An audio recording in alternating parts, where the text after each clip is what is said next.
మీరు చూస్తున్న సజ్జపూరులు ఎంతో బాగున్నాయి, తినాలనిపిస్తున్నాయి కదా. మరి వీటికి ఏం కావాలి, ఎలా తయారు చేసుకోవాలో తెలుసుకుందాం.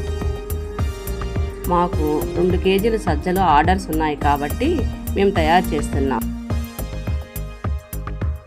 ఎలా కావాలో ఎంత కావాలో అంత చేసుకోండి. 2 కేజీల సజ్జలకు కేజీ బెల్లం, 100 గ్రాముల ఎండు కొబ్బరి, యాలకులు. తయారు చేసే విధానం: ఒకరోజు రాత్రంతా సజ్జలు నానబెట్టి మరుసటి రోజు ఉదయం బాగా సజ్జలను నీటిలో కడిగి గాలించి సిబ్బిలో వడవేసుకోవాలి. తరువాత నీడన 2 గంటలు సేపు ఆరబెట్టాలి. సజ్జలను మిక్సీకి కానీ బయట పిండి మిల్లుకు కానీ పంపి మీడియంగా మరాడించి పెట్టుకోవాలి. కేజీ బెల్లాన్ని మెత్తగా దంచి ఒక దబరలో 1 గ్లాసు వాటర్ పోసి బెల్లం కరిగేంత వరకు ఉంచుకోవాలి. బెల్లం కరిగిన నీళ్ళలో సజ్జపిండిని వేసి చపాతీ ముద్దలా కలుపుకోవాలి.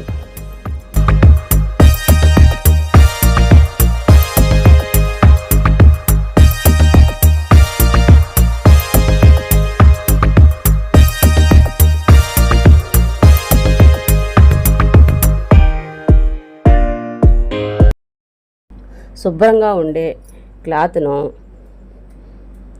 నీటిలో తడిపి సజ్జపిండి ముద్దకి ఆ క్లాత్ను వేసి అరగంట సేపు పక్కన పెట్టుకోవాలి. అప్పుడు పిండిని స్మూత్గా తయారవుతుంది. ఈ లోపల స్టవ్ వెలిగించి బాండీలో పెట్టుకోవాలి. ఆయిల్ పోసి మీడియం మంట పైన ఆయిల్ బాగా హీట్ అయిన తరువాత చిన్న చిన్న ఉండలుగా తీసుకొని మనకు కావాల్సిన సైజులో, మరీ సన్నగా కాకుండా లావుగా కాకుండా మీడియం సైజులో వేసుకోవాలి. మీడియం సైజులో బాండీలో వేసుకోవాలి. దోరగా కాలిన తర్వాత తీసి పక్కన పెట్టుకోవాలి. అలాగే అన్నీ వేసుకోవాలి. కావాల్సిన వారు మెసేజ్ కానీ చేస్తే మీకు పంపిస్తాము. ఆంధ్ర, తెలంగాణ, కర్ణాటక రాష్ట్రాలలో ఉన్నవారు 1000 రూపాయలు కొన్నవారికి కొరియర్ సౌకర్యం ఉచితం. మా వద్ద ఇవే కాకుండా గవ్వలు, చెక్కలు, అరిసెలు, నువ్వులుండలు, చెక్కీలు, మురుకులు, లడ్డు, కారాసు పిండి వంటలను తయారు చేస్తున్నాము. కావాలంటే ఆర్డర్ చేసుకోవచ్చు. కొరియర్ సౌకర్యం ఆగస్టు 5 నుంచి 15 వరకు ఉచితంగా పంపించబడను. శ్రావణ మాసం సందర్భంగా ఈ సౌకర్యం కలదు.